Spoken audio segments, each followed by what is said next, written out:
Good morning, ladies and gentlemen. Hit the like button on your way in. This is the ASTROLABE, brought to you by King Pilled, the #1 afternoon morning show on the internet. I see we've got all the usual suspects in the live chat, and a couple names. I don't know if I've seen them before. It's good to see you guys here today. Got a good one for you. Got some... Of course, you have to have some Trump clips. Just every single day, there's new Trump clips that drop that are just delightful. I have so much fun watching them, and it's fun to share them with you guys. Got to start off with a little bit of slop, of course. Some wholesome slop. Makes me laugh, so I'll share it with you guys. We've got some Trump and Taylor Swift news, which is very interesting. I probably could have put that in the name of in the title name. I'm sure Taylor Swift is a favorable term for the algorithm. We got a former CDC director who endorsed Donald Trump. Got some interesting RFK comments on that. And then we're going to talk about, let's see, Elon Musk's supposed new love interest. We're going to do a little bit of shipping here, as the Foids say.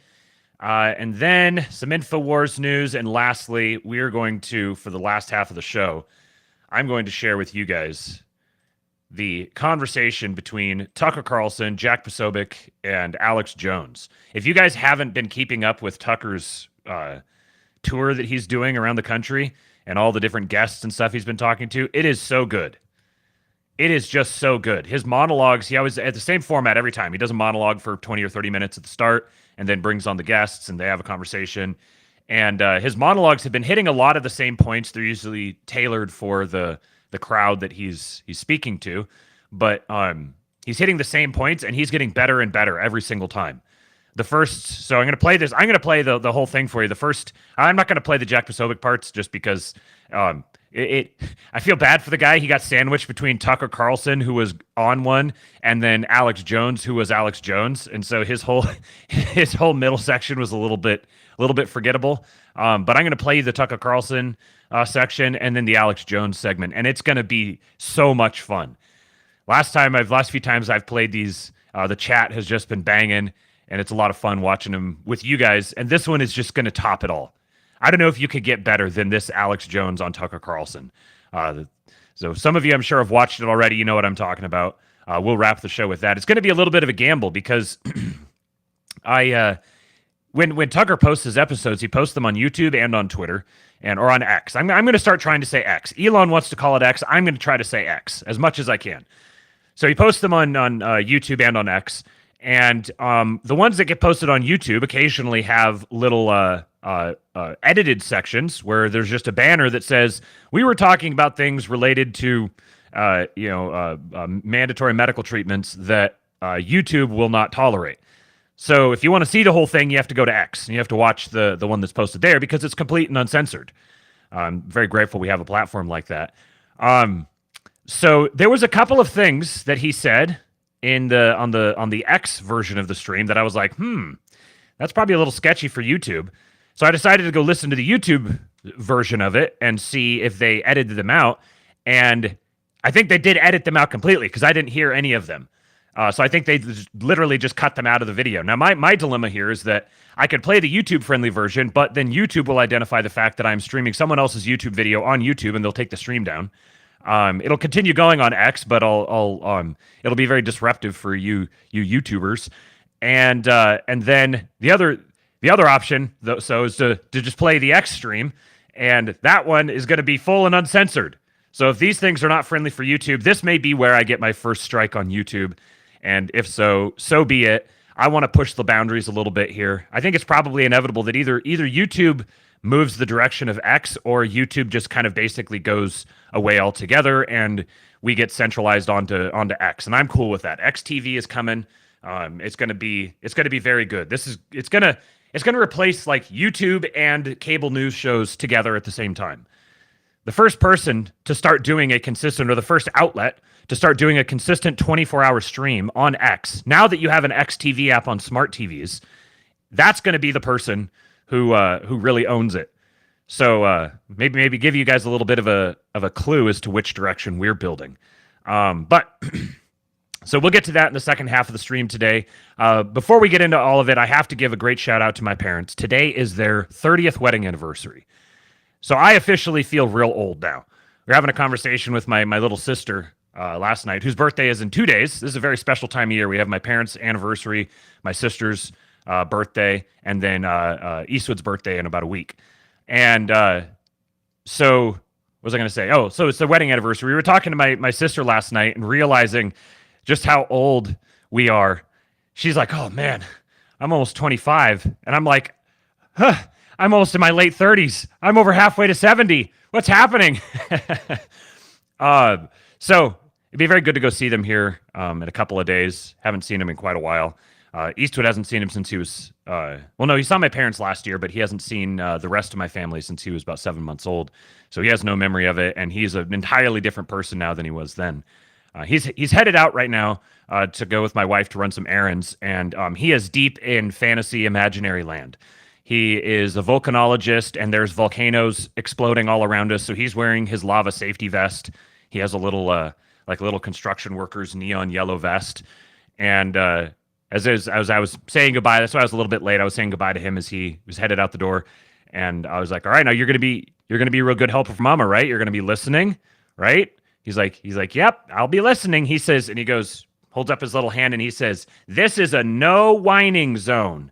And I said, "That's right, no whining." And he says, "I'll tell Mama to make sure that or what do you say? I'll tell Mama that I'm gonna make sure I don't do anything to make her whine." And I was like, "Oh, well, yeah, that's good. You should also not whine. That's we should focus on that part. You should not whine." So my beloved wife, she's a very doting mother, and I'm deeply grateful to her. She reminded you guys to hit the like button. We've got 64 watching now, 21 likes. Obey my wife. You happy wife, happy life. Make my wife happy, like the show, and you'll make my life happier. We got a super chat here from JD Soa. Hopefully I'm pronouncing that right. $10 in cold, hard American cash. He says, number one, I think it's supposed to be afternoon, but he says, number one afternet show on the internoon. Oh, I see what he's saying. Very nice. Yes, number one afternet show on the internoon. Thank you for the support. You can send a super chat if you'd like to support the show. You can go to buymeacoffee.com/kingpilled. And if you don't want to give money to YouTube, then because they take like a 30% cut, then you can also go to buymeacoffee.com/kingpilled. That's a great way to support the show and ensure that I can keep doing these streams for you every day with all the research and everything that goes into it. You can also join the King Pill Discord, kingpill.com, the number one Discord community on the internet, an elite, top secret, private secret society for only the best, the most loyal listeners of the ASTROLABE. And let's see, one more shout out I got to do. 2-Bit Podcast. If you're not listening to his goat streams, you are missing out. He's doing these more regularly now. He's got his little baby goat, Lucky. And the one I listened to last night, he did a breakdown of the day that Peter Thiel woke up and chose violence. This is 12 years ago, I think. Peter Thiel just absolutely mopped the floor with Eric Schmidt, I believe he was the chairman of the board at Google, or chairman, CEO, something like that. Anyways, Jason's thoughts were just phenomenal. He was on one. So as soon as you're done with this, go listen to that. And if he's going to keep doing these regular live shows, that'll be perfect, because I will not be doing the ASTROLABE next week, Monday through Thursday. I will be back on Friday, and then I will be back the following week. I'll be doing shows, I think, Monday through Thursday, and then I'll be out on Friday, and I'll probably be out the following Monday. So I'm going to be missing some ASTROLABEs here over the next couple of weeks. I'll try to get some supplemental content for you guys, and otherwise I will direct you over to the 2-Bit Podcast to listen to Jason as he's burning down the internet. And you should definitely support him as well. Lil Guy says, Matt doesn't do Zen anymore because it's only for women. Yeah, that's right. I got to finish off the rogues here, and then I'm gonna need something. I'm gonna need something to fill in for a little bit here until Tucker Carlson launches Alp, because that's where we'll be going. Yes. GBMFO, glad there's no Whitney Webtards in here. Yes, hopefully not. If you're a Whitney Webtard, then you must repent if you want to remain here. And a $2 super chat from Lil Guy says, don't forget that Zen is for women. Yes. All right. Thank you, sir. Let us get this rocking and rolling. Let me hit the hit retweet on the stream again. Re-X, maybe? Is that what we have to say now? Did we re-X? We reposted? Yes, I don't post anywhere else. Okay. All right, so got to start us off with a little bit of A little bit of slop here. It's fun slop. Oh man, I got to do this thing again. Okay, so open tab, close tab. There we go. The first thing that's funny here is this guy's Bill Bro Braggins parody. I don't know why he has to indicate that he's a parody. I don't think there's an actual Bill Bro Braggins out there, and I also don't think that there's a Bilbo Baggins out there that is tweeting. But he apparently indicates he's a parody account. All right, here you go.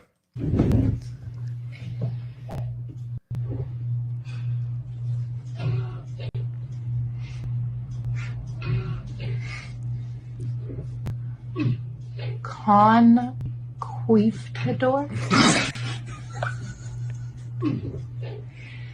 That's your gamer tag? Conquistador?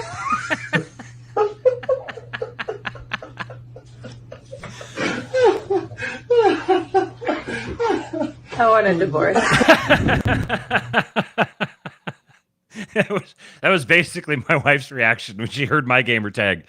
I couldn't remember what my gamer tag was because I haven't played like video games at all since I was in college. But I downloaded Halo recently so I could play with some of the guys in the Kingpill Discord, and I couldn't remember what my gamer tag was, but I could remember my email address. My email address is extremely memorable.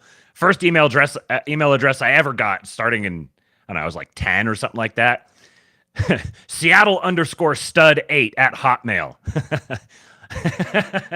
I'm happy to give that out. I never use it for anything anymore. Sign me up for all the spam that you want. But I was a cool guy, you know. So I had to go find what my gamer tag was, and I rediscovered it. Dwell Hungarian. I was so proud of myself when I came up with that. Conquistador. Okay, we got another little marriage humor, bit of slop for you guys. An appetizer of slop before we get to the entrees. Asking my husband if he likes me.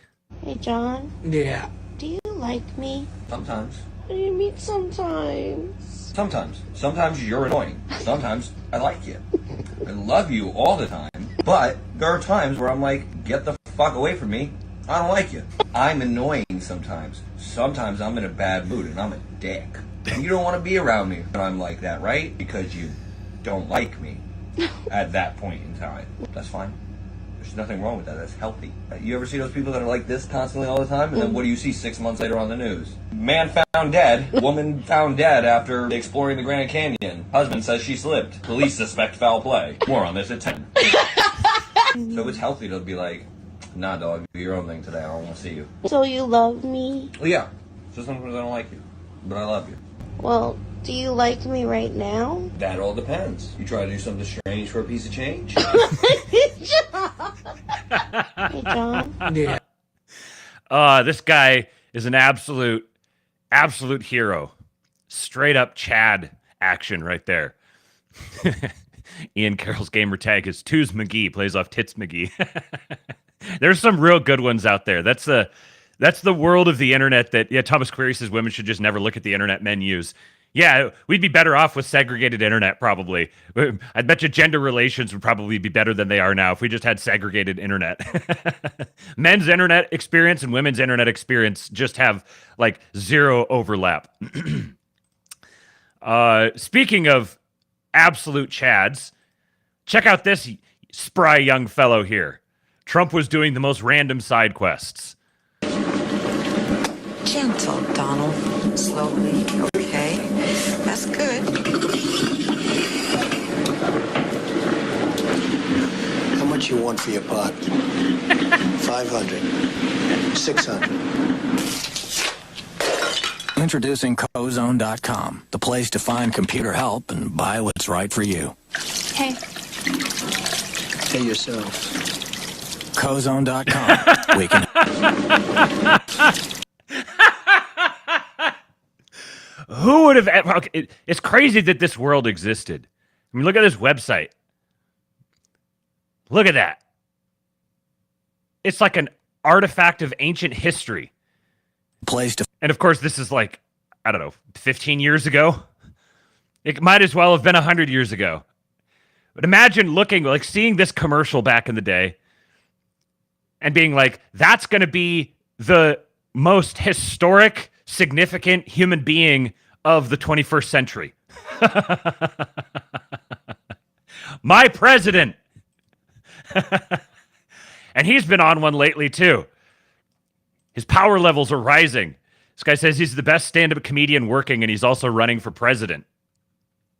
Finally, the campaign promise we've all been waiting for. Because Biden has never even asked him. I guarantee you. Do you think Biden lies awake at night thinking how are we going to get Europe to pay? No, he goes to sleep. Here's a guy can sleep on the beach. How do you sleep on the beach when you have cameras on? I will never sleep on the beach in front of live television, I promise. No, the other day he was out cold. He was out cold. Man, I've never been to a Trump rally. Someone was pointing out recently that we're coming up on Trump's last ever rally. I mean, he's still going to do rallies for, well, while he's president, I'm sure. He's going to do meetings and stuff with people, but it's going to be his last ever running for president rally. And I can't remember who tweeted it, but he was saying, like, where should he go? Which city should he go? There's a few, Butler, Pennsylvania, somewhere in Virginia, which was his like inaugural rally. New York City is an obvious one. And then apparently, I think it's Grand Rapids is the place where he has, where he's ended all of he's done his last rally in the previous election cycles. But I had a little twinge of remorse that I never made it to one of his rallies. Just either too busy or for a while I didn't care and wasn't I've never been really like an attending a political rally person. I don't think I've ever been to a political rally. But man, the people who went and attended his rallies, they're going to have stories. They'll be telling their grandkids stories of what it was like to be at a Trump rally. It's going to be remembered with such great fondness. So if you have those memories, those pictures, those videos, hold on to them. Those are going to be really valuable someday. I don't mean monetarily. There's probably not going to have any monetary value, but there's going to be even more important value, the social value, the historical value that'll be really valuable to have. Value that will be valuable. So MSNBC is hosting a union town hall in Michigan. So Michigan has been generally, like, it's technically a swing state, but it hasn't really been considered a swing state, but now it's starting to become more likely a swing state. So MSNBC, from the belly of the beast, they go into Michigan to a union town hall, and they discover that the workers there don't give a shit about January 6th. And talk to me about your level of interest in the criminal charges and so forth. February 6th? January 6th. So I remember that day. I know he was the standing president. I'm not familiar with the charges that are being brought against him for that. I'm not following that charge I know there's multiple court cases going on. I'm just not familiar with it. I mean, that doesn't sound like it's going to be a factor in deciding who to vote for. No. Okay, so when I say January 6th, what do you think? Oh, I just remember seeing it on the news, like all the riots and stuff. Don't really know what it was about or what happened, though. How did it make you feel when you saw it? I don't know. I don't really feel any way about it. People showed their emotion, I guess. Probably in the wrong way, but it happened. And talk to me about your level of interest in the... These are the normies. These are our guys right here. It's perfect. This woman shows up here and she's like, oh, this is January 6th. What are your feelings on it? Describe how you feel about it. Is that going to affect you? How's it going to affect your vote? Yeah, I don't really care. Yeah, some people went and did some stuff. Whatever. Next question. February 6th is just fantastic. FB informant says February 6th. I'm using this from now on. Yeah. Oh, yeah, that's such... Oh, man, I wish I'd thought of that first. I wish we'd thought of this a long time ago to just start referring to it as February 6th, because you know that the shit libs will drive them fucking bonkers. No! You're trying to obscure it! Misinformation! Ah, soy face! February 6th? I don't know. Some people got upset. Is what it is. I like what Charles Haywood calls it, the rightful electoral justice protest. That's really good phrasing too. I thought this was an interesting little bit of poll information here. National poll from Rasmussen, 1,114 likely voters from September 18 to 19 and 22, so across 3 days. Do you expect another assassination attempt against Trump? 65% of people said yes. No, 21%. Unsure, 14%. The no, I don't know how you would possibly fall into the no category. Maybe they're just like, assassination attempts are generally so rare, so we're just going to bet that there isn't going to be another one. I don't know how you would not expect another one. But 65% of people, I wouldn't have expected it to be that high. But to me, this is a pretty clear proxy of the state of the mind of most voters. If 65% of people think there's going to be another assassination attempt against Trump, then that means there's non-Trump voters who believe there's going to be an assassination attempt against Trump.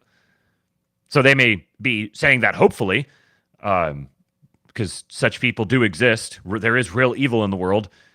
But there's also a decent number, we've looked at all the numbers that the appeal for Trump among independents, the unaffiliated sort of broad third category outside of the loyalist bases of either side, that they break heavily in favor of Trump. And I think this is another one. You can't read too much into it, obviously. This is 1,100 people. As polling goes, it's a decently sized sample, like in terms of medians. But it's, to really get a substantial sample of the population, I mean, you'd probably need at least, 300,000 people or something. But there's very few polls that actually get that high, unless you're doing them on Twitter, on X. But so 1,100 people isn't like super substantial, but 65% of people saying they expect another assassination attempt against Trump it's a proxy for the people who are like keeping track, who are paying attention, and where their sentiment is at. And as much as disturbing as it is to realize that there are people who would say yes and there should be, those people are actually an extremely small fraction of the population. The vast, overwhelming majority of people will be like, no, of course there shouldn't be. This is awful. Why is this happening? This should never happen. That's like the default position of anybody who's like non-political. They might be like, well, he kind of, the stuff that he said, he's put himself at risk there. He definitely shouldn't be shot, but I'm sure that's a pretty common sentiment. But the people who are like, yeah, do it again. They're the loudest. They're the ones who wind up in our face the most often, but that's actually a very marginal opinion among the American people. And another attempt, saying a prayer, and if there's another attempt, we pray that it misses, then these numbers are going to go even higher. So this is another example of the pickle that the regime has got itself in, where every single thing they do now to try to solve one of their problems makes other problems worse.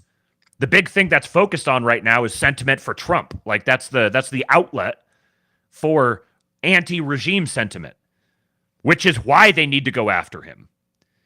Because they need to try to stem the flow of this leak. It's like they're trying to create this fully enclosed, sealed, hermetically sealed system. But every time they try to, it's like every time they try to patch a hole here, this patch busts out. So they try to patch this other hole. This one keeps busting out. So they need to try to get rid of that force that's causing the patch to blow every single time. But every single thing they do to try to keep that patch from blowing makes it blow off even more. How do you solve a problem like that? I don't know. There is no resolution for it. The regime is doomed. The only thing that's left to be determined is the state of the collapse, like what the actual nature of it is going to be, and then what the next thing is that replaces it. That will be, by definition, not it. Those are the only things that are left to determine. The future is foretold. We know the regime is not long for this earth. It's going to have to turn into something different. The only question is what that will look like and what role we will have within it. So, if you remember, right after the debate, which Trump very obviously won, we here at the ASTROLABE were the first ones apparently on the internet to be aware of the fact that he very clearly won that debate. Kamala tried to strike back by pulling in what was supposed to be like the endorsement to end all endorsements, the most important endorsement that would seal her majority, Taylor Swift. Unfortunately, Trump won. Unfortunately for them, Trump won that debate so handily that nobody even paid attention to the fact. It hardly even trended, barely even touched the news. Because it was also kind of a foregone conclusion. It wasn't like this is newsworthy. It's just like, oh yeah, that thing we were expecting to happen, it happened. All right, on to the next thing. I don't think they could have bungled that endorsement process any worse than they did. But also, the fact that they were leaning on it so hard, they thought it was going to be so valuable for them, shows how completely out of touch they are, how incompetent they are. And it turns out, it actively hurt them. Breaking from leading report, former President Trump received higher favorability numbers than superstar Taylor Swift in a New York Times, Philadelphia Inquirer, and Siena College poll. President Trump has higher favorability numbers than Taylor Swift. And, going even further, Taylor Swift actually hurt Kamala Harris among every single age group. According to Quinnipiac's latest national poll, where Trump leads by 1 point. The question was, does Taylor Swift's endorsement of Kamala Harris make you more enthusiastic about Harris's candidacy, less enthusiastic about Harris's candidacy, or doesn't it make a difference? 18 to 34, 8% said more enthusiastic, 11% said less enthusiastic. So this would be like her key age demographic. Moved three points in the wrong direction. 35 to 49 moved 7 points in the wrong direction. And 50 and 64 moved the least. 2% in the wrong direction. Generally, it didn't have much effect at all. Think about that. All the guys who were out, I saw so many people who were blackpilling about this. Oh, just wait, she's going to bring Taylor Swift in, and that's just going to seal it up. It'll be done. Woman vote secured. Trump is over. He's finished. There's no way he'll be able to withstand the appeal of Taylor Swift aligning herself with the brat candidate. Huh. There who were thinking that. Apparently, you need to remodel your perception software of reality because you're not tuned into it. Not only does Trump have greater favorability in the nation than Taylor Swift, but associating Taylor Swift with Kamala resulted in lower favorability numbers for Kamala. Made people feel less enthusiastic about voting for her to the extent that it had any effect whatsoever. Yeah, our guys have a really good feel for the inner workings of power. We can exposit at length about elite theory and political philosophy and reactionary politics and political history and really deep understandings of economic trends and financial vehicles and all this sort of stuff. But it seems like the thing that our guys seem to understand the least is how the normie mind works. And I think it's because we have a very high opinion of ourselves. We see ourselves as the enlightened ones. But the normies are actually really important. And the way that their minds work you can't see it as just a bug. Like normies are like deficient elitists. No, normies are normies. That's the baseline. This is ordinary humanity. It's a beautiful, wonderful thing. This is why we exist. We exist for the normies. That's the standard base model of humanity. And understanding the normies is a necessary prerequisite for being able to serve and lead the normies. What we're seeing right now over the past, broadly over the last decade or so, but then specifically over the last, 8 to 12 months, is a big unveiling, a revelation moment for everyone. The normies are having the nature of the system revealed to them, and us spurgs are having the nature of the normies, the true actual nature of the normies revealed to us, which provides a great opportunity for building alliances and forming networks and actually beginning to reestablish the basis for civilization. In summation, no fucking blackpilling. Former CDC Director Robert Redfield endorses Donald Trump, admits to RFK he got everything right.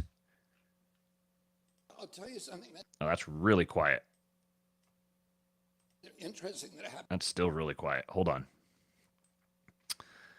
Let me pull this up. Let me know if I'm going to pull it up quite a bit here. Let me know if it's too loud, too quiet. It's only a minute long, so I'm going to let it play here. And then if I need to pull the volume up a little more, push it down, let me know.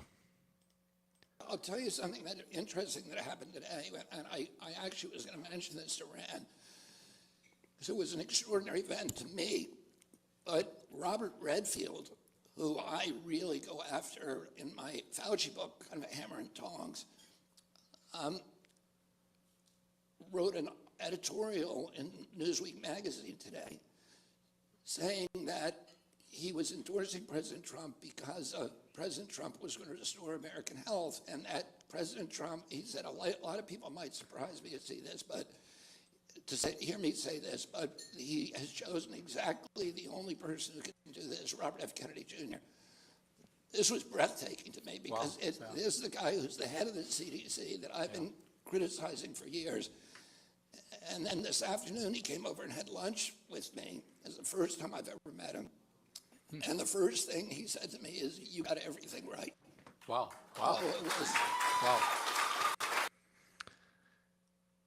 So the former director of the CDC says RFK got everything right. I'm going to give myself a check in the predicted that one column here, because I've been saying we're going to start seeing prominent, ostensible regime loyalist people, Democrats, regime apparatchiks. We're going to see them bailing from the regime. They're going to leave the reservation. They're not going to sign up for the plan anymore. They are, one of the things they do have is the ability to sniff out power. They know how to follow power, and they are willing to say and do anything that will give them power.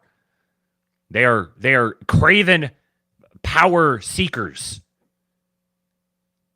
So once the winds of power begin to change, they're just gonna, oh, power's over here. We're going there now, and I'll take it. This is inevitable. This is what it is to build a winning coalition. This is what it means to rule.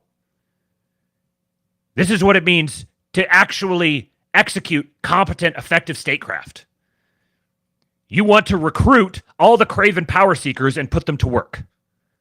The next problem is ensuring that they don't subvert you, but even that is like making it absolutely certain that you will never be subverted, trying to build the perfect system that is unhackable, is the Tower of Babel. That's tilting at windmills. You're never going to. There's a kind of an interesting thing here with like the whole green energy thing is quite literally tilting at windmills. They're like trying to build windmills, and they're quite literally tilting at them because it's something that's completely unattainable. Anyway, I was thinking about that last night. What was I saying?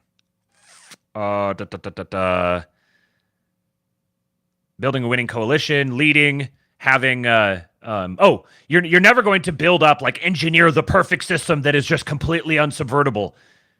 Like, in your effort to do that, what you have to do is automate the humanity out of it.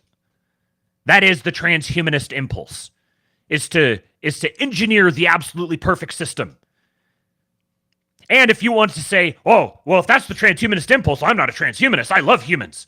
So then I need to engineer out that. I need to engineer out the impulse to engineer out the impulse to build the unhackable system. No, you can't. These things have to coexist. This is the paradox of the human experience. Is in the process of building the city of God, we're going to keep building the Tower of Babel.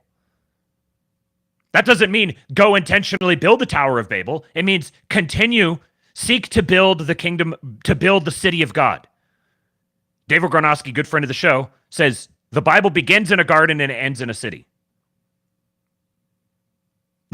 We see this as a trajectory of technology. Well, how could this be? Technology is such a great force for evil. Yes, it's also a great force for good. A city is a technology. The city of God, if you understood what a city represented to like the ancient Hebrew tribes, anybody who lived at that time knew deeply that the cities were religious centers. They were centers of worship, and some of this worship was twisted. Cities were known then kind of the way they are now. Oh, the urban areas are where all the crime and degeneracy and dirty filth, that's all in the urban areas. And then, the normal, wholesome, respectable people are out in the rural areas. Then every once in a while, you gotta put your protective equipment on and wade into the urban center and get whatever you need and do whatever you need to do and then get back out again. So to say the city of God would have probably been equivalent to our mind as saying something like God's Sodom.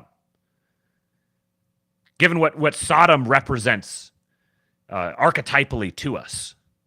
And yet that's what the end of the story ends in the city of God. And we are building the city of God. So our responsibility is not to have absolute faith in technology or to go to war with technology. Our responsibility with respect to technology is to discipline it, to redeem the technology. Certain technologies absolutely shouldn't exist. But to go to war with technology itself is itself wrong. You're missing the mark.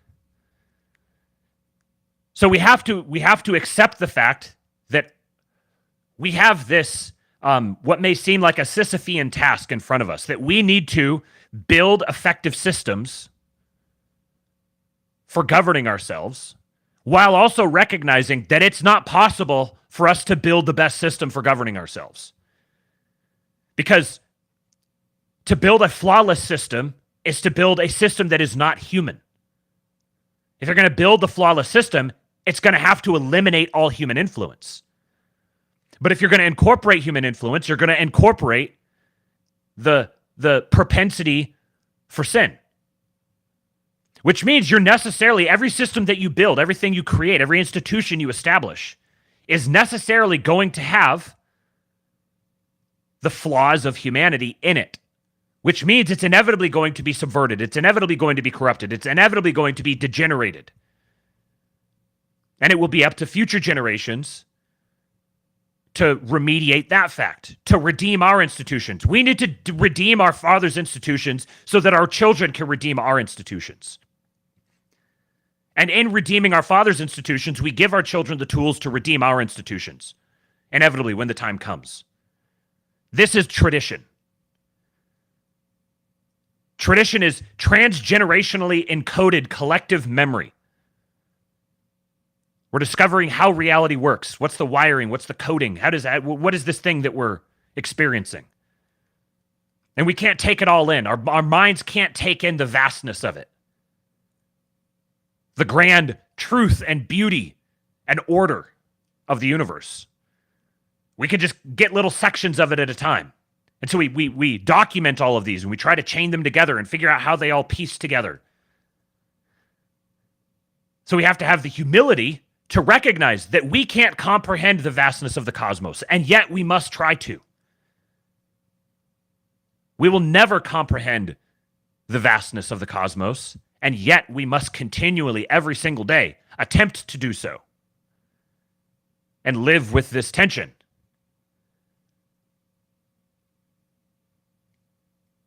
This is what it is to follow the Lord. To be made in his image and his likeness and to become more and more like him. What is it? can you even comprehend what it would be like to pursue infinity? No matter how close you get to it, you're still infinitely far away from it. And yet, you still pursue it. You still do it because the point is not your station today. The point is your trajectory. Pleb Enforcement says, I just Googled, what is an astrolabe? Yes. It'll be, if you go look up what an astrolabe is, then might help you understand a little more kind of the thinking behind the show and what the intent is with the show. All right, so I didn't plan on going into that whole rant. That was just stream of consciousness. Do me a favor and hit the like button. We got 114 watching and 45 likes. Let's see if we can get to 100 by the end of the episode. We've done it the last couple. Let's get to 100 likes. All right, so on the immigration issue, Italian Prime Minister, no illegal immigrants allowed. This is what Giorgia Meloni, the Italian Prime Minister, has to say. Oh, hold on. I had to power cycle the router this morning because I was having all sorts of issues playing videos. So refresh and then it should work. E così voglio lanciare un messaggio chiaro a chi vuole entrare illegalmente in Italia. Non conviene affidarsi ai trafficanti di esseri umani perché vi chiedono molti soldi. I didn't realize that it was I watched it without the audio, so I assumed she was speaking in English, but it had it captioned in Italian. She said, from now on, if you enter Italy illegally, you will be immediately deported.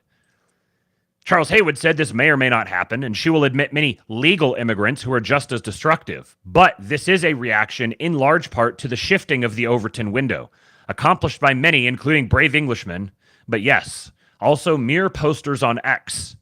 So the great shampoo warlord, as usual, has his finger on the pulse.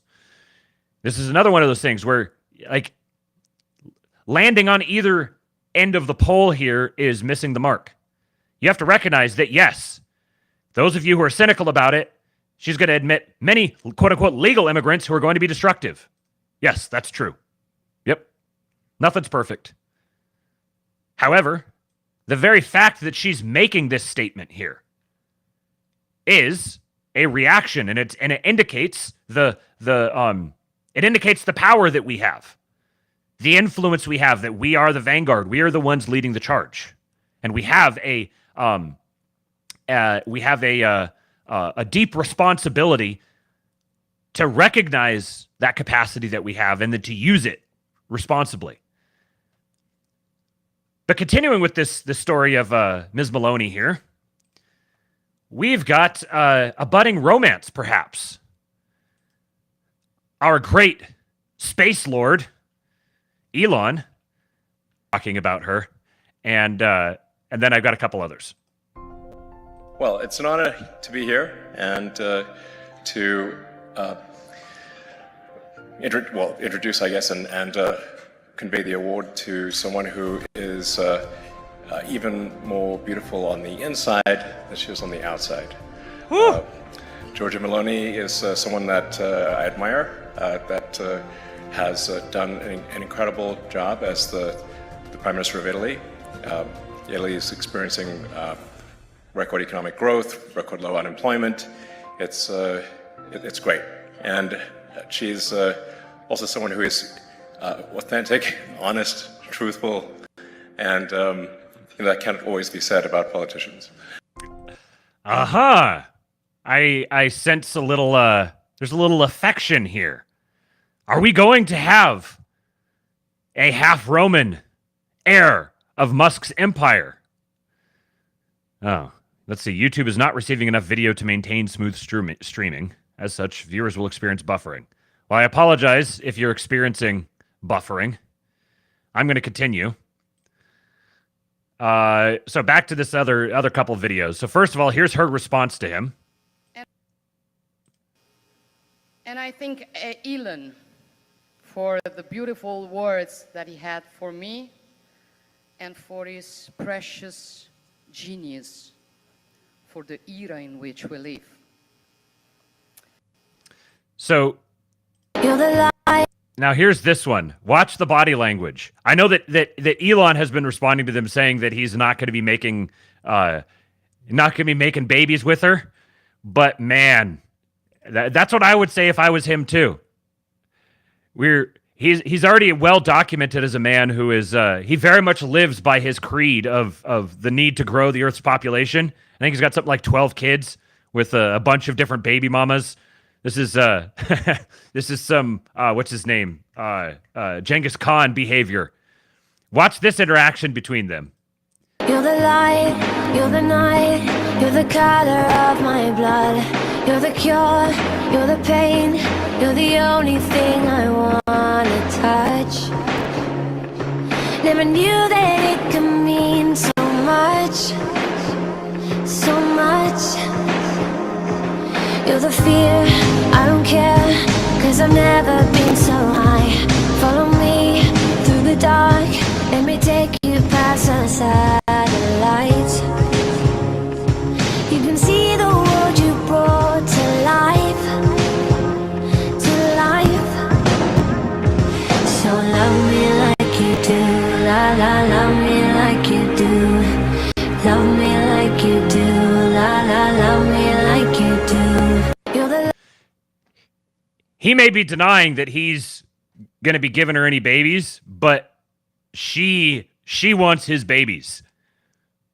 I am very fond of the notion that of us having a an alliance formed between the half Roman inheritor of Musk's empire with Baron, Lord Baron. What a fantastic! I mean, we are headed straight into 40K world. It was just a prophecy.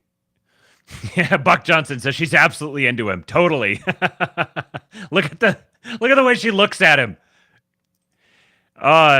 Everyone likes to make fun of Elon, but somehow he has his way with all the women. The women just melt around him. I showed this to my wife, and she was like, "Of course she's into him. He's a billionaire."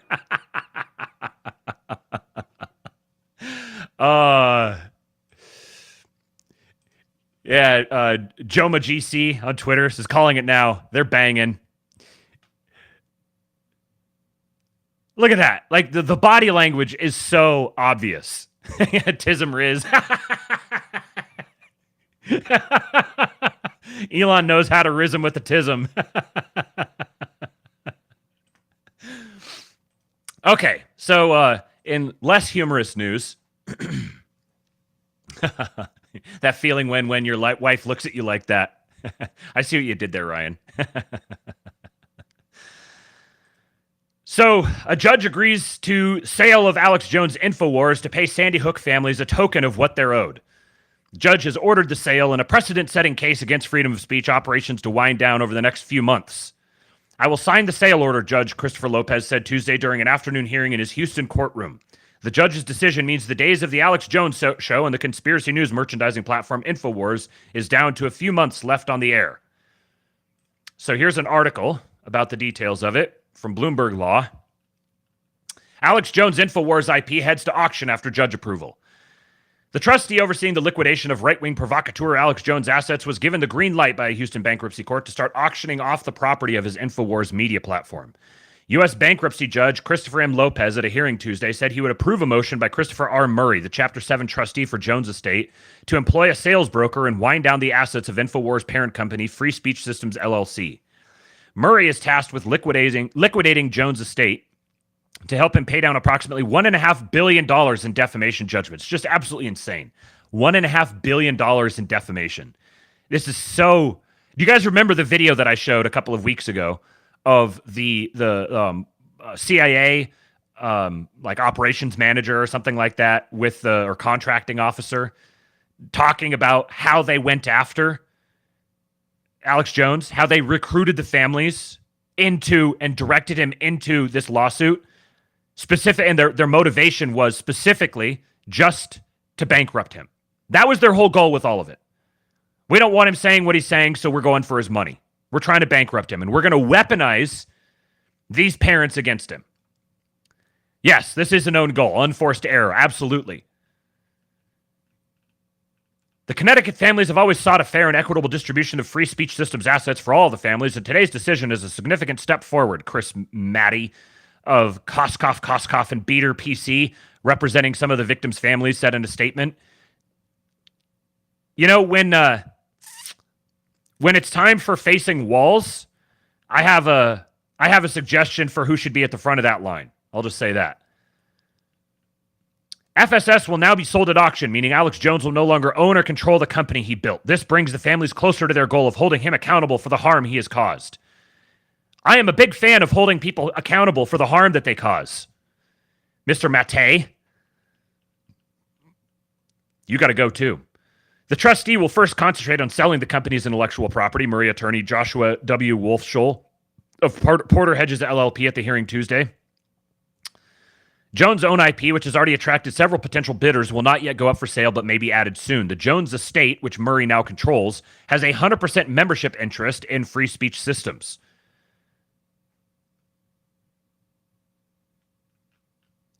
The deadline for bidding on the IP is scheduled for November 8th, and an auction is tentatively set for November 13th, according to court documents. The remaining assets would go to auction in December.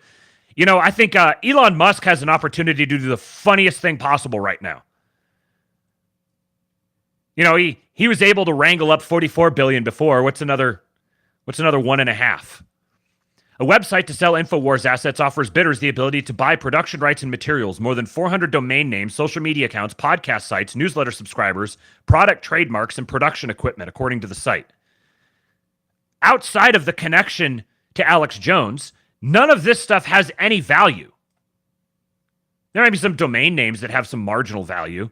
The production equipment, it would have some value, I'm sure. The newsletter subscribers would have, depending on who buys it, they'll have a little bit of value, potentially. The bankruptcy court in June converted Jones' personal Chapter 11 into a Chapter 7 and tossed out Free Speech System's separate bankruptcy, allowing the Sandy Hook victims' families and others to pursue their judgments in state courts. The Justice Department's bankruptcy watchdog, the U.S. trustee, had objected to the sale, arguing that Murray only controls Jones' membership interests, but not Free Speech System's actual assets, and therefore could only sell those equity interests. But Lopez Tuesday said he always intended for Murray to have control over the sale of the company's assets and would issue a clarifying order to make his original intent clear. Funds from the sales would be set aside as creditors sort out who has priority rights to collect on their debts from Jones first. So, obviously, this is just straight up criminal behavior. And shout out to Eric Doherty. This wouldn't be an episode of the Astrolabe without an Eric Doherty tweet. He says Infowars will be taken off the air just for Alex Jones, Owen Schroyer, and the like to simply start doing exactly what they're doing now under likely just a different brand name. This has nothing to do with helping families. It's just a pathetic attempt at censorship. And I wouldn't even go so far as to say it's an attempt at censorship. Censorship is just a proxy for attacking our enemies and just discriminately causing them as much harm as we can because we hate them.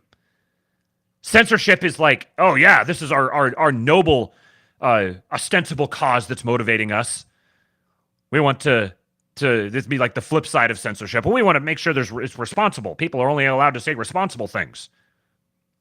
We get to define what responsible is. But at the heart of it, this is simply a cash grab. If some other country did something like this, a non-Western country, it would be seen as very obviously sheer corruption. Just targeting a guy for no reason other than to weaponize the official institutions to destroy a man and to rob everything that he's built from him. But the great thing is, like he points out here, they're just going to keep doing what they're doing. You can't take Alex Jones's name from him. You can't take his audience from him. All you could do is give him a setback. But in doing that, you just make his audience even more rabidly supportive of him, and you make him a sympathetic character to everyone else. So this will absolutely backfire massively. And this is funny. Roger Stone says, I'm putting together a group to buy Infowars and hire Alex Jones to run it. And wouldn't this be just the greatest twist? If Roger Stone could actually recruit the people who would go in and buy Infowars, then, like, what, are they going to block it? Are they going to block it because, oh, you're just buying it just so you can have him hire? Who says? We're buying it because it's valuable. Are we not allowed to bid on these assets? On what basis? It's going to be really fascinating to see how this pans out. To see who actually steps in and buys it up, because there's the people with the money don't really care about Alex Jones that much. He's actually pretty useful to him, has been for a long time, and that's not to denigrate Alex Jones. It's just a reality of the way the thought control regime works. We'll get into a little bit of that. Alex himself kind of describes that process in the video that we're about to watch. But this is, I am forever grateful. I don't want to exult in some man's suffering, because obviously this is massively stressful, and I don't want to go through this personally. I would never wish this upon someone. No, that's not true. There's certain people that I definitely wish this upon. I would never wish this upon Alex Jones. But we get to live in such a absolutely fascinating time. This whole story alone would constitute like the most interesting news event of the year a decade ago, maybe. And now it's like, oh, that's a really interesting thing. We'll put that on the shelf for a little while things develop and focus on all these other massively interesting things that are happening. We are blessed to live in interesting times. All right. Well, now it is time. Where are we at? 1 hour mark. Perfect. We're gonna time this up just about perfect. So, I'm gonna play you guys the opening monologue by Tucker Carlson in Reading, Pennsylvania, from a couple days ago, and then he brought Jack Posobiec on the stage. There isn't a lot that's real super interesting. I like Jack, but being sandwiched between Tucker and Alex Jones, the whole thing's over an hour and a half long. So we're just going to skip the Jack Posobiec parts. But we're going to get the Tucker monologue at the beginning, which is just, I've been listening to all of these and thinking, man, I need to sit down and just play these, because I want people to hear the way he's talking, the things he's choosing to highlight. You get a really clear picture of who he is and what he values. And he does all of this stuff just off the cuff. There's no script. He has no talking points. He's just riffing, and he's so good at it. The crowd absolutely loves him. Watching the reaction of the crowds to him and to Alex Jones is very enlightening as well. And then he brings Alex Jones in, and it is just one of the coolest things that I've ever watched. So we're going to play that now. Do me a favor, hit the like button on the stream. We got 115 watching and 59 likes. If you guys can hit the like button, that's very much appreciated. Also, if you can hit retweet on the tweets here, I'm going to say, getting ready to watch Alex Jones on Tucker. Come join us.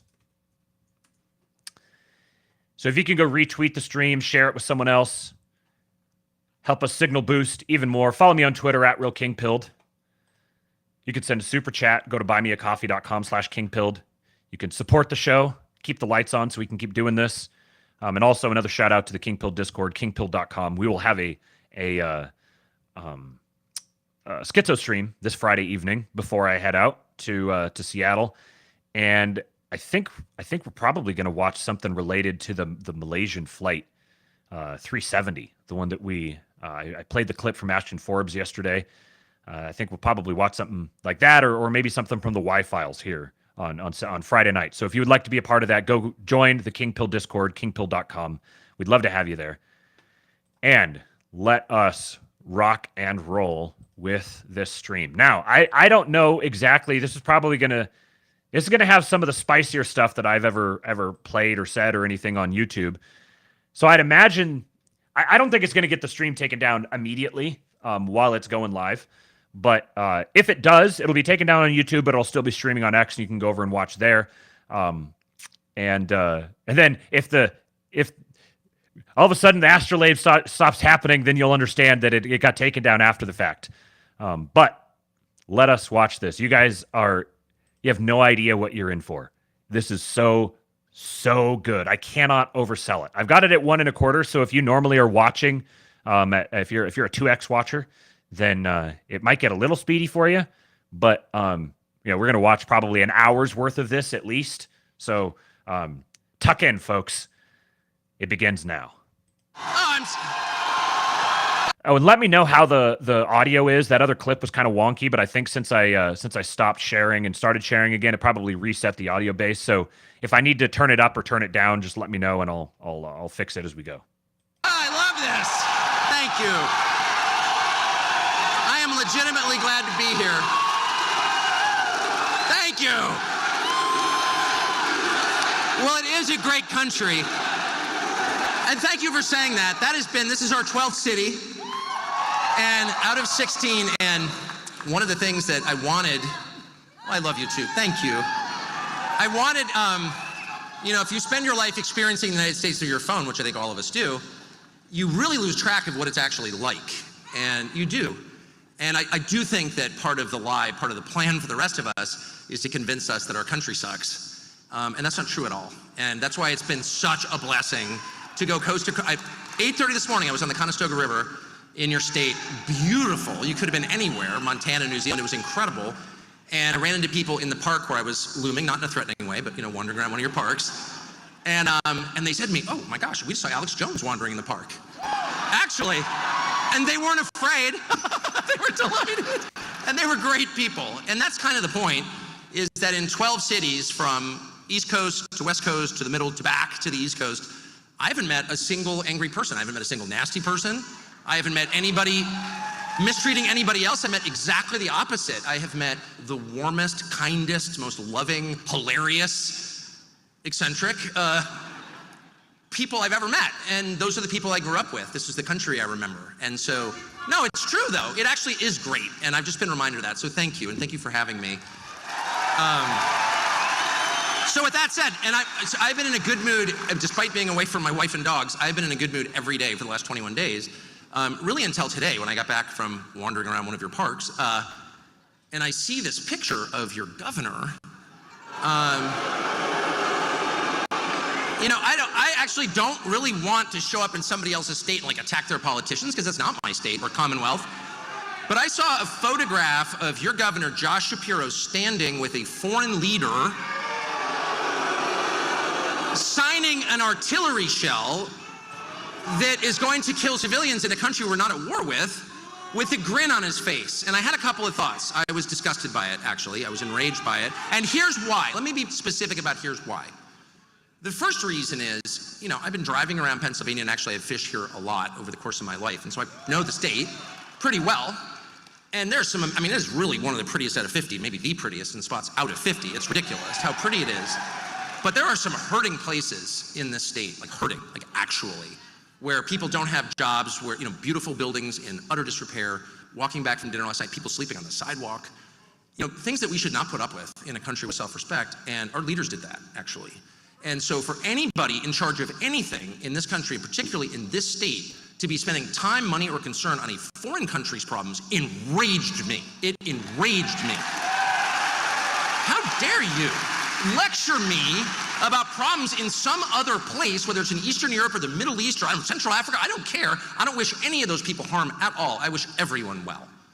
But for you to spend your time worrying about that and paying for that, when your own state, people in your own state are literally living on the sidewalk, damn you, actually. I mean that. Because a leader's only job is to take care of the people he leads. I'll jump in here. This is a consistent theme that Tucker has been hitting on all of his monologues, and comparing leadership to parenting and framing the role of the leader as a macrocosm of the role of the parent.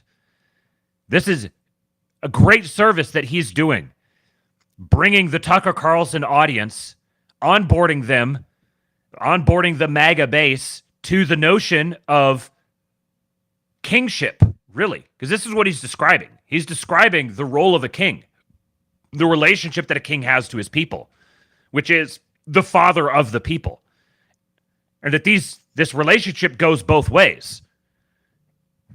Being a parent, being a good parent to your children, encourages and seeds into the rest of your community, your society.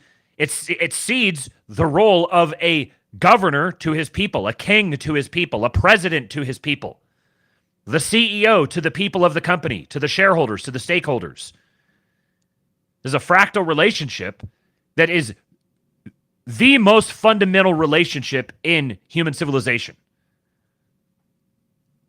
When the father goes awry, everything else devolves from there. So if you see a society that has incompetent, outright treasonous leadership, that indicates a fatherhood problem. That's a like a leading indicator for, or it's actually a lagging indicator for the degeneracy of fatherhood as an institution in that society. There's a great service that Tucker's doing, hitting this point over and over again. Colin Rush says, I live in Pennsylvania, and this speech hit hard. Period. It's not to end global climate change. It's not to defeat Vladimir Putin or anybody else. It's to protect and watch over the people he leads. This is true of any organization, starting with the most basic organization in any society, which is the family. A father's job is to watch over his family. And if his kids are sick and have drug problems, and he takes off to another country to deal with other people's children in a faraway land, he has abandoned his family. And I don't care what story he tells you about himself and what a great and caring and compassionate person he is, and I don't care how much he attacks you for noticing, he is a bad father and a bad man. Because he is... Attacks you for noticing? What a curious turn of phrase. And note that he's not just speaking about this in the abstract. This is direct commentary focused intently upon Josh Shapiro. But you can extrapolate it from Shapiro elsewhere as well. This is Tucker knows how to deliver a message. He is a bad father and a bad man because he has violated his sacred duty to his own children. That's why he's here, is to watch over his children. The same is true for all organizations. Whether it's a military unit or the office you work in or the town you live in or the state you reside in or the nation you were born in, the people who run it have one job, and that's to watch out for you because they're your leaders. And when they ignore that, they are evil, period. They're not misguided. There's no way that someone who lives in this state, particularly who claims to represent this state, was born in this state. I'm one of you. I'm from Pennsylvania. You don't notice that you take a city like the one I woke up in this morning where my wife went to grade school, and it's a beautiful city built over centuries by hardworking immigrants, by the way. German mostly, but probably from lots of other places, and they spent hundreds of years making this a great city. And I walked through it this morning on the way to the park, and the streets are covered in garbage and broken needles. And it's like, you don't notice that? Really, Josh Shapiro? You don't notice that? How can you not notice that? There's someone sleeping right there. And you're lecturing me about Ukraine? Damn you. There's no concern at all. And where there's no concern, there's no love, actually. Concern grows from love. It's organic. It's easy. You didn't have to read a book about how to love your children. It came naturally to you. They're your children. And by the way, that's enough. I'm one of them. You know, not super well-educated non-geniuses. We have a lot of dumb parents who are pretty good parents. Not because they learned some theory about parenting from the Harvard School of Parenting, but because they love their children. And if you love your children, you may make a mistake here and there. I have. Every parent has. But over time, if your actions are guided by a sincere love for your child, that child's gonna be okay. Because that's all that matters. And so, if over time, you totally ignore the material and spiritual condition of your people, if they wind up sleeping on the street and the storefronts are closed and the windows are broken and they can't walk to CVS without getting mugged, and it's physically unclean, that's not an accident. They don't love you, they hate you. That is true. Do not listen. I talk for a living, so I think a lot about this, about words and their use. And I use words, we all do, to communicate with other people. It's what separates us from the animals. It's not the opposable thumb. Whoever thought of that is an idiot. It's language. CB, Tucker saying damn you means he's at WASP table flipping levels. Yes, right. This is the Gen X WASP version of getting ready to go postal. And the only reason he's saying damn you is because the only reason the word is damn and not another word is because he's trying to maintain at least a little bit of decorum. He knows that there's children there and doesn't want to get too carried away, but you could tell what he's thinking. Wit says Tucker is the Rust Belt whisperer. Indeed. It's language. It's the ability to be precise. Let me back this up because this is an interesting point he's making here about language and what it makes us. It's fundamental. It's fundamentalness to humanity. A lot about this, about words and their use, and I use words. We are made in the image of the word. You know.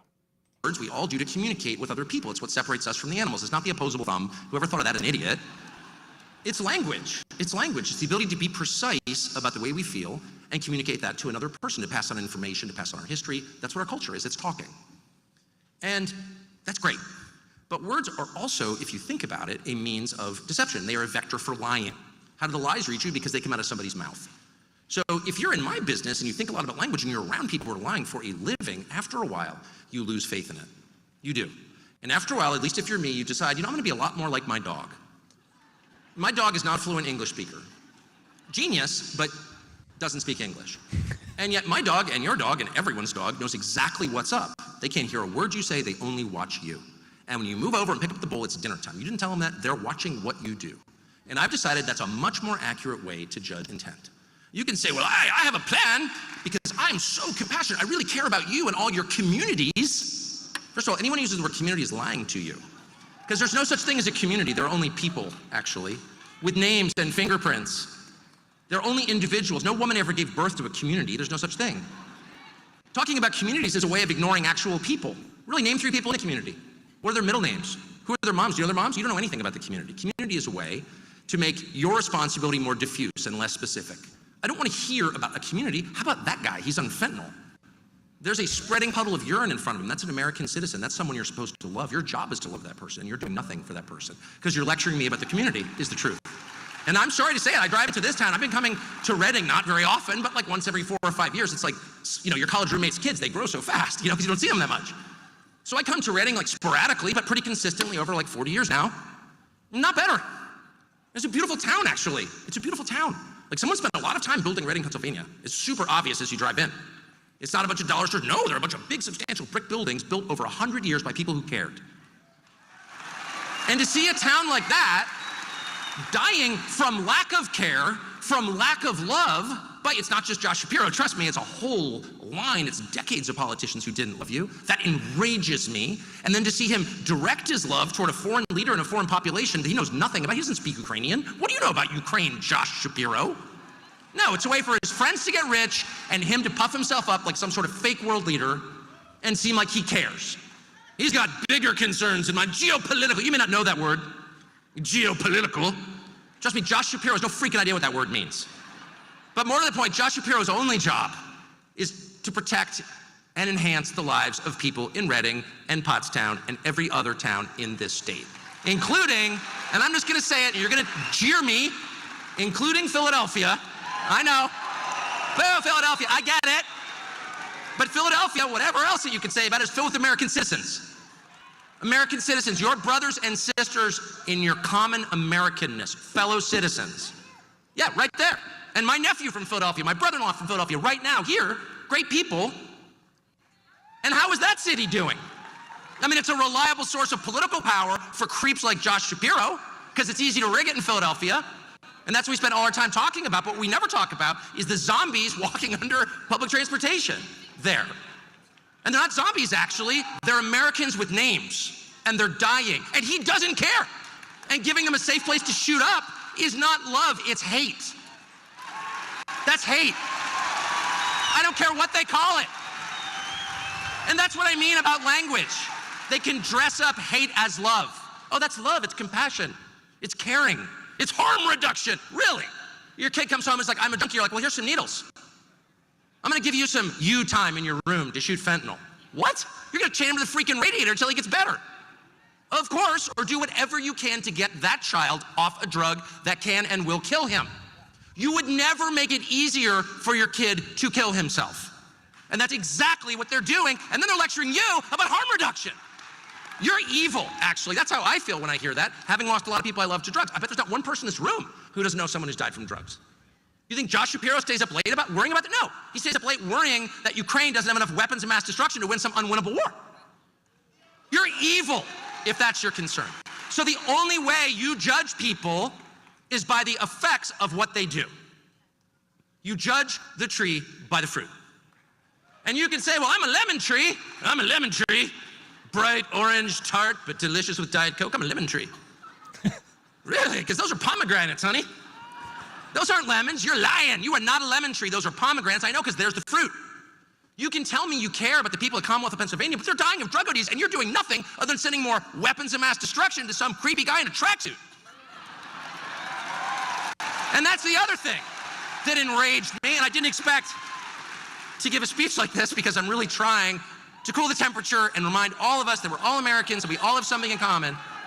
But it just spun me up so completely watching that grinning ghoul with that other grinning ghoul signing an artillery shell. He's never seen one go off. I have. And anybody who takes delight in the death of civilians is a freak. That's just a fact. And there's something forbidden about saying that, particularly if you're on the right. I've been on the right my whole life. I've never been on the left. I've never been some freaky liberal, okay? Ever. And I never will be. So I think I have the authority to say, if you take delight in the suffering of other human beings, you're evil. And I mean that. That's what my religion tells me. That's what common sense tells me. That's disgusting. That's disgusting. And yet they do. Because the truth is they're violence worshipers, actually. They're violence worshipers. They are. And how do you know that? By what they do? No, they say, oh, it's all about freedom and compassion. Really? An entire generation of Ukrainians has been killed in a war they literally can't win. And they get off on it. They love it. They love violence. That's why every federal agency with guns, they've taken over. No, they love it. And why do they love it? Because it makes them feel like God. That's why. Because the one power that God possesses that we do not possess is the power to create and end life. You can kill in self-defense. We can argue about what the self-defense is. I mean, that's, it's a whole conversation, which is a legitimate conversation. But what we know we can't do because we are not God is murder people because they're in the way. Or murder people to get rich. You can't be Dick Cheney, actually. Sorry, it's not allowed. A lot of people seem to have been reaching the same conclusion recently, which is that being a little healthier, being spiritually grounded, eating right, paying attention to nature, all of those really matter. Sleep takes up a big portion of your day, like 1/3 of your life is spent asleep, and sleeping well makes you much happier. Since I'm just straight up playing his advertiser included content, then I'm just going to allow his ads to play as well as a nod to the man. I know that if he has advertisers that are supporting him and helping him do what he's doing, then I don't want to jip him of that. So I'm just going to let the ads play. More productive. So you shouldn't be surprised that some of the products that we've been looking at to think about entering into partnerships with are based on sleep. And we've got one we really like. It's called Cozy Earth. Cozy Earth makes, among other things, bamboo sheets. Bamboo sheets? Well, we tried them and they're awesome. Bamboo sheets are really soft and breathable, and they keep you cool all night long, and they get even softer with every wash. You got to try it. And they don't just make sheets, they do pajamas and robes, leisure wear, bath towels. They make a whole bunch of stuff out of bamboo. And it's cool. It's not just this weird, oh, it's bamboo. Actually, it's great. Try it. They make great gifts. At Cozy Earth, the quality is backed up by a 10-year warranty. They offer even a 100-night sleep trial. 100 nights. Didn't take us 100 nights to get into it, but try it for yourself. So make your life more comfortable. Head over to CozyEarth.com/Tucker and use the promo code Tucker for up to 40% off. You will feel the difference. CozyEarth.com/Tucker and use the promo code Tucker for a big discount. And so when Dick Cheney and his creepy, freaky little daughter joined the Carmela Harris for president campaign, everyone's like, oh, that's so shocking. I can't quite believe that. No. All the people who worship violence are now on the same side. I love, by the way, that he keeps calling her Carmela Harris. It's such a petty little thing that leaning into it and doing it over and over again, just doubling down on the pettiness is such a, it's like the verbal version of just spitting in someone's face, because, and that is appropriate. There are times when it's appropriate to spit in someone's face. And this is perfect. I love it. I love Petty Tucker. Yeah, it's disgusting. And you may not have thought about how disgusting it is, because the one thing they're good at, the only thing, their unique talent, is not building anything, is not creating anything. When was the last time someone built something beautiful and useful in Reading? When was the last time one of your leaders was like, we're going to make it better in Reading? No, it's been a long time. Josh Shapiro hasn't done it.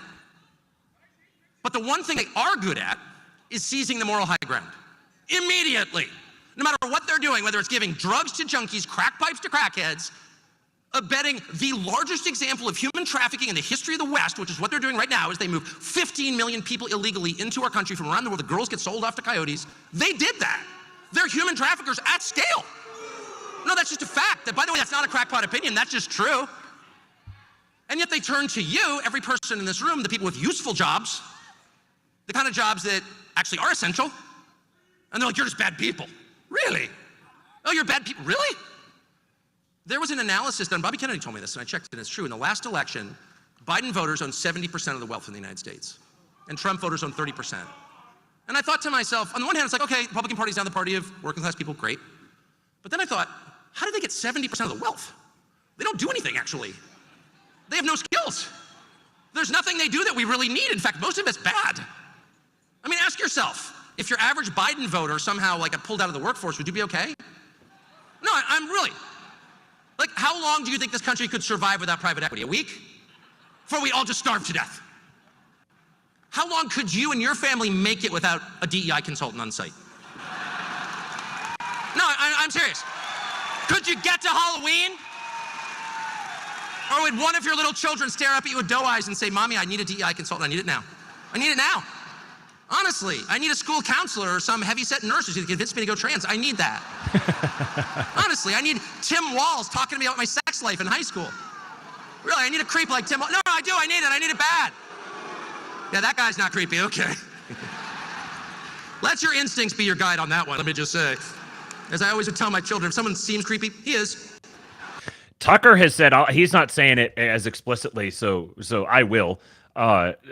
He's, every time Tim Walz has come up, Tucker's made these sorts of allusions, and if you kind of listen to Tucker for a while, you get the sense of, like, he knows which lines he can and can't cross. He very well knows inside information about Tim Walz, and I've been seeing drips of this for a while, that this is potentially the October surprise that the Trump campaign is hanging on to, something that is devastating for Walz, and it is creepy, absolutely creepy, which is why Tucker feels bold, like he's emboldened, and that he could say, yeah, trust your instincts on that one. There's something dark going on with that guy. He's not just weighing in on his instincts. He knows that there's something behind it that validates those instincts. Am I indicting him for the crime? Nope, I don't have any evidence. I don't need any. That guy's a creep. Sorry.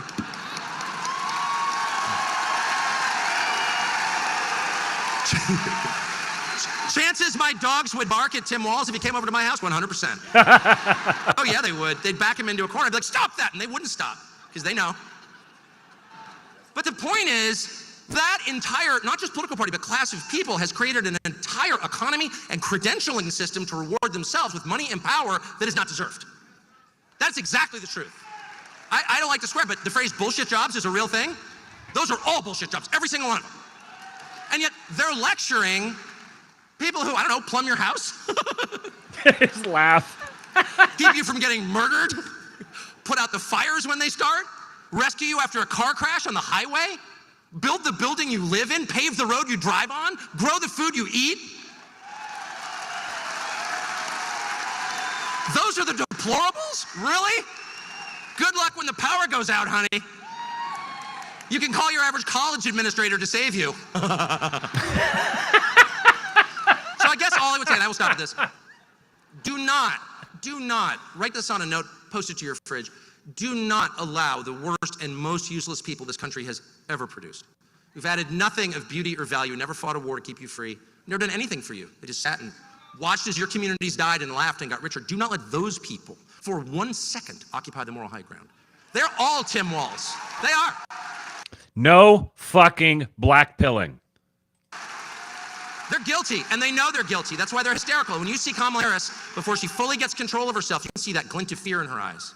She has no idea what she's doing. She has no idea how she got here.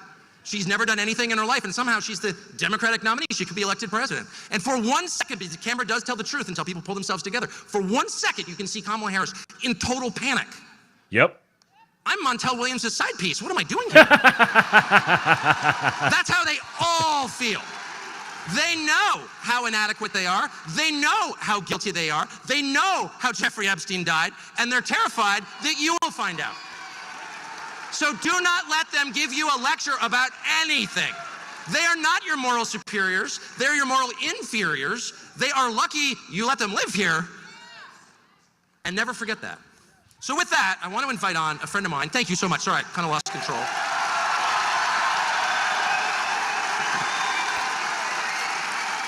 I wanted to give a speech about healing, but I was so mad about Reading that I just lost it. I lost it. So, Jack Posobiec is actually from this area. He's so from this area. I just met his entire family, numbered in the hundreds, all awesome people, and he and I have talked about this because I actually am interested in Pennsylvania specifically. One of the oldest states, was our capital. Like, it's an amazing place with an amazing history. And we've talked a lot about what's happened to it, and we've also talked a lot about Kamala Harris's latest surrogate, Zelensky. And so I thought it would be fun and interesting to bring him out. Jack Posobiec, a man I respect and like personally. Here he is. Good everyone. Okay, so I'm not going to play the Jack Posobiec part, not because it's not good, but just because it's a whole thing. The whole thing's an hour and a half long, and I don't want to keep you guys here that long. And frankly, it was good, but it wasn't as good as Tucker's monologue or the absolute gloriousness that is Alex Jones when he comes on here in a little bit. But one interesting point that Jack made, and I encourage you to go watch this, the 25-minute mark. That's where Jack's part starts. I'd encourage you guys, if you haven't watched it yet, to go watch Jack's part. One of the interesting points he mentioned, he broke a little news, I think, I wasn't aware of it at least, that after the Trump assassination attempt, they decided to write a book about it. I think it's called Bulletproof. And then the second one happened, so they added that as an addendum to the book, and they decided to use this as a vehicle to open up their own investigation into the whole thing. So we've got yet another investigation happening. Now, I don't know if there was the one that like Benny Johnson and some other people were involved in. I don't know if this is the same project or if we have what is now technically a third investigation officially on the books going on this. We have the whatever independent one is we talked about before that had Benny Johnson and some other people affiliated with it. Then we have the official one that's obviously just a narrative containment mechanism, and we've got Jack with his spearheading his own investigation into the whole thing.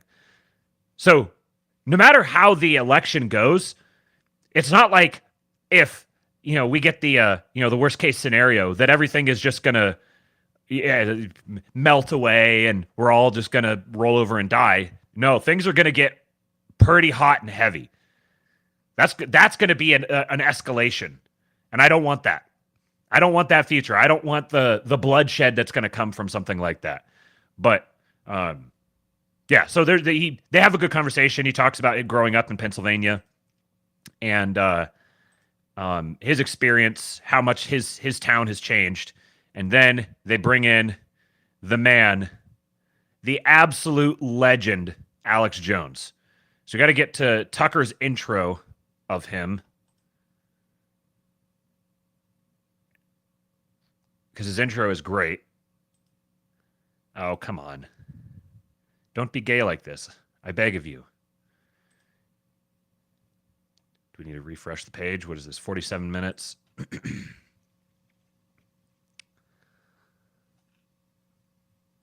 No, think about this for a sec. And he did so. Okay, so let's back up a bit. Let me just say, Okay. We had a little trouble finding an arena that would take him because he's so controversial. And I'm grateful. Oh. I'm grateful. And we need to go back a little further. I want to bring out our next guest, who. And let me just say, we had a little trouble finding an arena that would take him because he's so controversial. And I'm grateful. I'm grateful to where we are right now and to the people of Pennsylvania. But let me just say, can I say one thing about Alex Jones? So Alex Jones is one of those people you're supposed to be very shocked by. Here's the one fact about Alex Jones that I can't get over. Alex Jones predicted 9/11. And he did, no, think about this for a sec. And he did so on tape. Now, I worked in television my whole life. When you're on TV, there's a timestamp. We don't need to guess. I'm on TV for decades saying super dumb things which live forever on YouTube. Alex Jones, in the summer of 2001, said, you need to call the White House right now because planes are going to hit the World Trade Center. and they're going to blame it on Osama bin Laden. He said that. I've seen the tape. You can look it up. So, no, check this out. So I lived in D.C. at the time. Trust me, I had a daily news show on another channel. Not one person was saying anything like that. So Alex Jones says that. It's on tape. We can prove he said that. It happens. Why didn't the U.S. government call Alex Jones and say, how could you have not? Clearly you're a prophet of some kind. We need you in this global war on terror because clearly you can see things that nobody else can see. That's incredible. Have you even met anybody who's predicted something like that? No, you haven't. Like, I've never met anyone. I met everybody. I've never met anybody who did anything like that. But instead of celebrating Alex Jones for making the most unbelievable call in the history of the news business, they said about the FBI sets about trying to destroy him. And so begins this incredible saga of lies about Alex Jones, which you probably all heard about. I'm not going to relitigate it, but that was the FBI that did that. And they try to bankrupt Alex Jones. They try to put Alex Jones in prison. Why would you put the guy who called that in prison? This guy is clearly on the side of the United States. He's trying to help our country. So that fact, if there's only one thing you know about Alex, everything I said is 100% true, by the way. I'm not guessing about this. This is fact. If there's one thing to know about Alex Jones, it's that. And on the basis of that, I will always believe and I will always say in public that Alex Jones is the most extraordinary person I've ever met. And so I am proud to have him. Not having him here because it's like naughty, ooh, Alex Jones. It's like, no. I'm proud to know Alex Jones. I'm proud to know the person who tried to warn the country about the worst terror attack in our history and was persecuted for it. And with that, ladies and gentlemen, Alex Jones. It's so funny, going back to the point. That intro was too good. Well, it's true. It's true. Tucker's the best, not me. Tucker. Well, it's true, and it makes me mad, and it goes back to what I was saying earlier, that the only thing they're good at is seizing the moral high ground, and they try to make you ashamed of the best things about your life, like being married or having normal kids or not castrating your children or whatever, or knowing Alex Jones. They're like, oh, how can you know Alex Jones? And I'm sick of it. And I'm just going to say that Alex Jones is my friend. There's nothing to be ashamed of there. I'm not ashamed, and you shouldn't be either. They should be ashamed. He called 9/11, and they tried to put him in jail for it. So anyway, thank you. Well, thanks for having me. I got to say, I love you. This is a beautiful state full of beautiful people, and when we get President Trump elected, all of us together are going to lift the curse off of this country, and we're going to send the globalists to prison. Hell yeah! And it is amazing. It is amazing to meet all these great people, and whether they're black, white, old, young, to see the electricity in people's eyes that are populous and that are Americans and that love God and that love children and love freedom and hate tyranny. I can feel the strength in this auditorium at capacity in Reading, Pennsylvania. And like I told the globalists a long time ago, I don't know how all this is going to end, but if they want to fight, they better believe they've got one. It just makes me laugh. Alex Jones, so controversial. Love God, love America, love freedom. Oh, you're so radical. And Tucker, Alex, the one thing I always give Alex props for that no one ever gives him credit for, Alex Jones has stood against war for 30 years every single day of his career. But I'm for the war peacefully with information against the globalists. The real war's here with the globalists and Soros and Obama and the New World Order and BlackRock. They've declared war on us, and we accept the challenge. We're taking the country back. 1776. You tell them. No, you say it. The answer to 1984 is 1776. 1776. Right, it began right here. 1776. 1776. You know, Alex, the real, we're only about an hour away from where they did the real 1776. That's right, exactly. Bless you for saying that. So what do you think, what is going to happen in the next 40 days, do you think? Well, we all know that history repeats and rhymes. And so, just like the kickoff of this country on July 4th, 1776, started an hour away from here. And that's why, coming right back, history repeats. The key battleground state again. The second battle to save the Republic, the first battle was launched to form the Republic, is happening right here in Pennsylvania. And I interviewed you today, an amazing interview, quick interview, we're gracious to give it. in between your busy schedule, and you said, look, I feel confidence in my gut, intellectually, every level. Even if they steal this, it doesn't matter, because the process of awakening is here, and nothing is going to turn that around. So we have the initiative, we've turned the tide, and whether it takes 6 months or 20 years, we're going to evict the globalists out of this country, and we're going to restore the republic. Victory is ours. Yeah, baby! I feel that way. So do you feel that the hope that in the end there's victory? Do you really feel that? Barring the globalists starting a nuclear war. But then they'll still get beaten in that process. Those of us survive will take them out of their holes. Their bunkers will be their tombs. But other than them trying to start World War III, which we're very close to, other than their bunkers will be their tombs.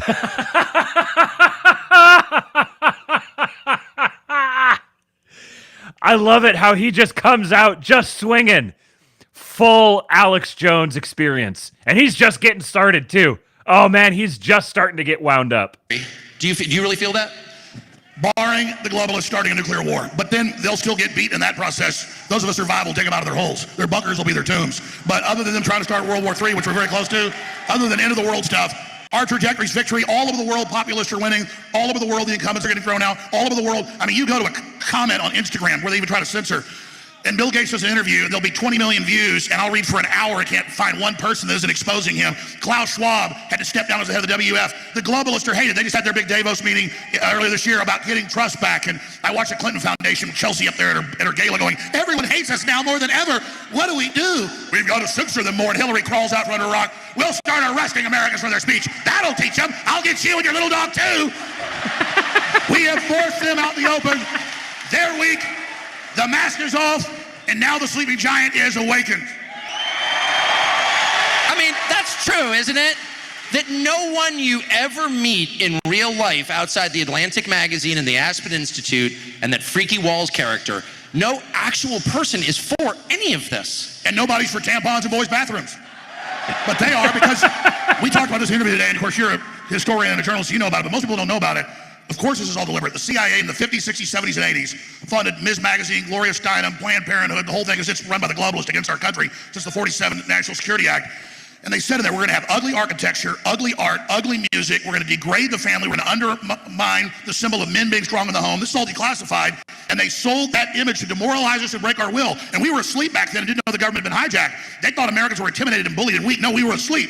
Now they try to debilitate us. Now they try to demoralize us. Now they try to break our will. And we're conscious of it. And we're like, that's not breaking our will. That's waking us up. Yeah!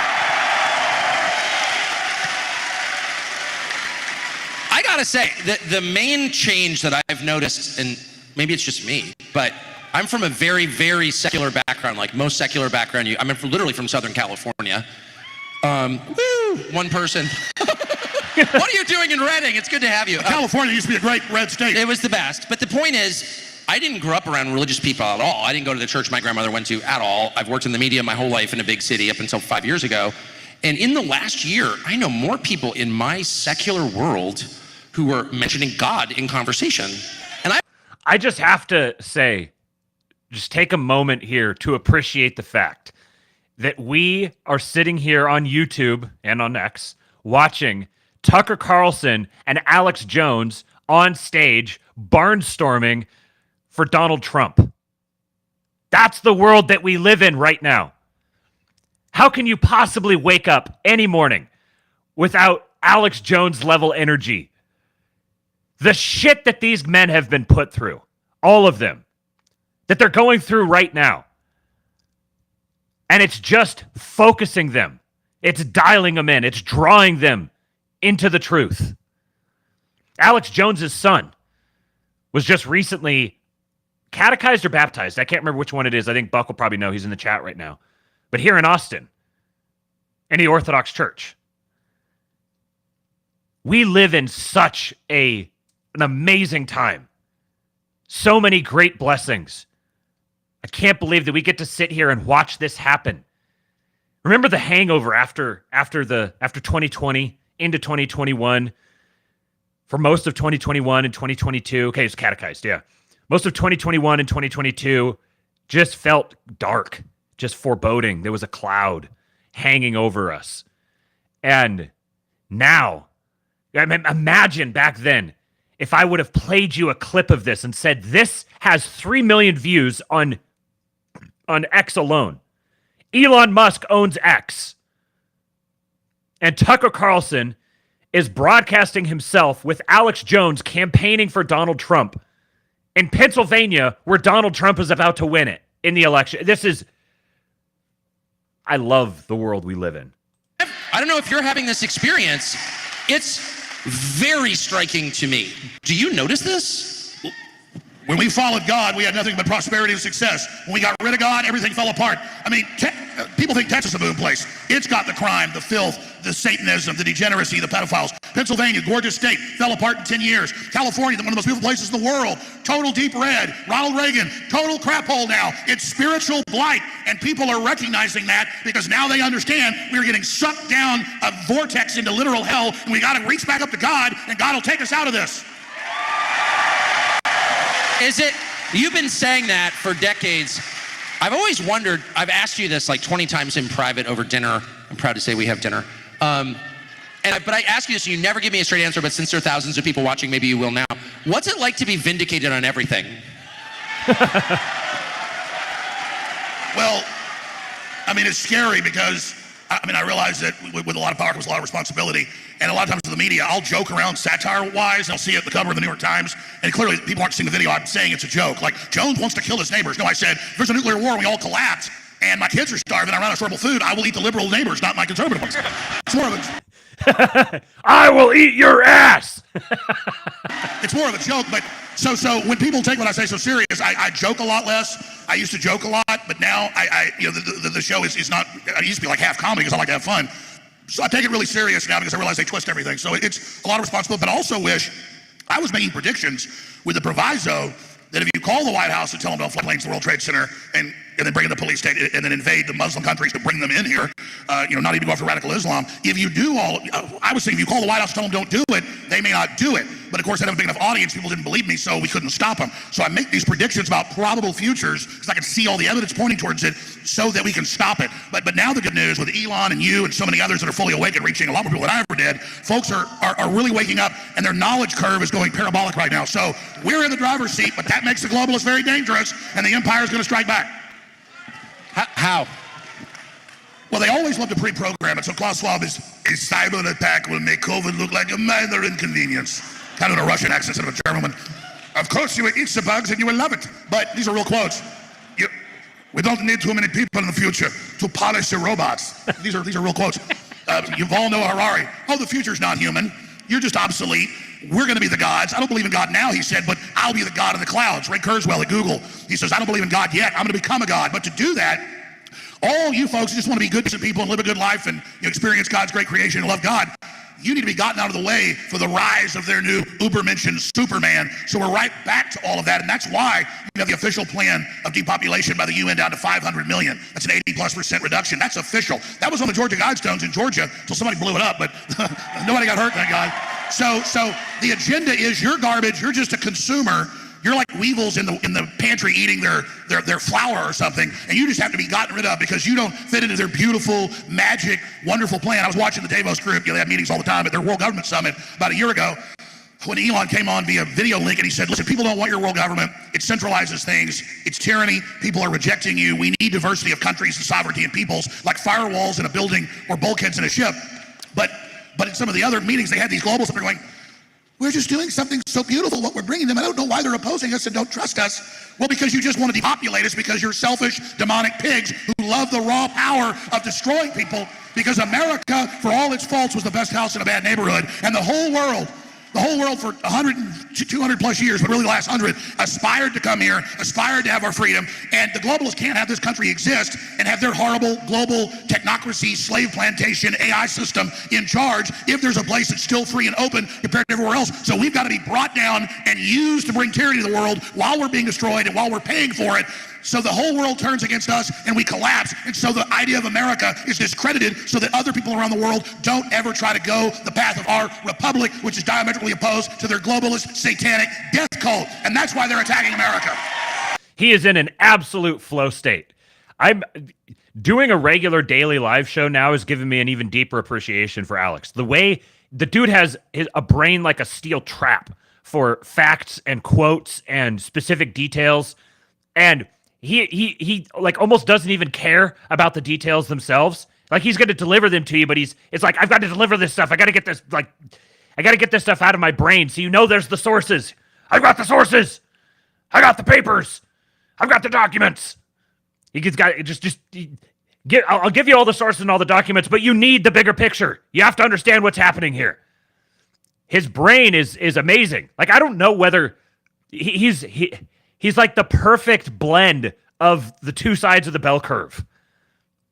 I genuinely, I look at Alex Jones and I'm like, I don't know if he is left side of the bell curve or right side. He perfectly synthesizes both of them, and that's what makes him so damn effective. That's why his audience is so massive. It's the idea and the spirit that is incompatible with their global slave state. The most interesting and newsworthy television show of the year is coming here to TCN. We are not bragging, that's actually true. The president's been shot. So our longtime producer, Justin Wells, and a team have been embedded, with no publicity at all, with Donald Trump on the campaign trail for months. They're the only crew capturing what is going on the campaign in real time, intimately. They're with Trump as he campaigns for the presidency across the country, and they've shot some amazing footage. It shows you what it's really like in there. So if you're a member, you will soon be able to get this docuseries covering the historic campaign, the fall of Joe Biden, never before seen footage from the assassination attempt at the Butler Township, Pennsylvania Trump rally, and a lot more. It's going to pull back the curtain completely. They are embedded inside the campaign. I can't wait to see it personally. But to get it first, go to tuckercarlson.com, become a member. The greatest television event of the year. We're proud to offer it. When that finally drops, whenever it does, I don't think there's been an official date or anything, but when this drops, we are going to be watching it in the King Pill Discord. So if you want to join us with that as we watch through it live, kingpill.com, go join the Discord. And I don't even know if we'll wait for a schizo stream time. We're just gonna, anytime we can. It's a whole series, so we're gonna have to do a number of watchings of it. But I'm very much looking forward to that. I would make fun of you, except every word is true. The thing that I can't get past is to put the destruction of other human beings as a goal. That's not a human desire. Like, animals don't commit genocide, actually. That's not natural. That's not natural at all. Like, there may be people in your way and you're a bad person and you kill them, but the idea of desiring to kill huge numbers of people, like, that can only be supernatural, it feels like. And that's what the Bible tells us, is there's an outside force putting powerful people in positions to carry this out, to keep humanity reaching its potential destiny.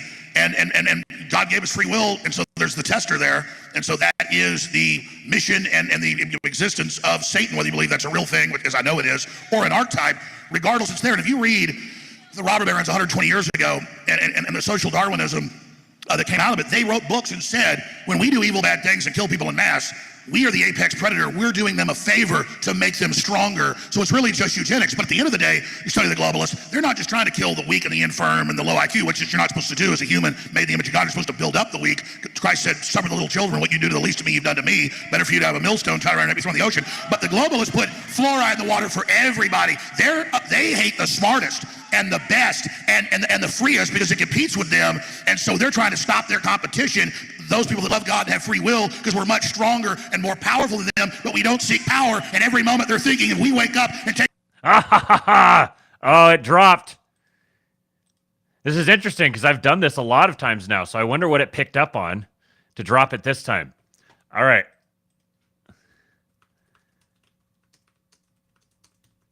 Let me drop the link for the Twitter stream.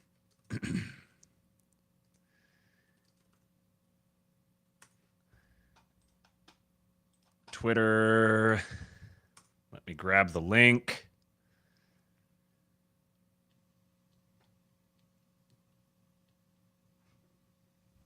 Yeah, time to create an X account.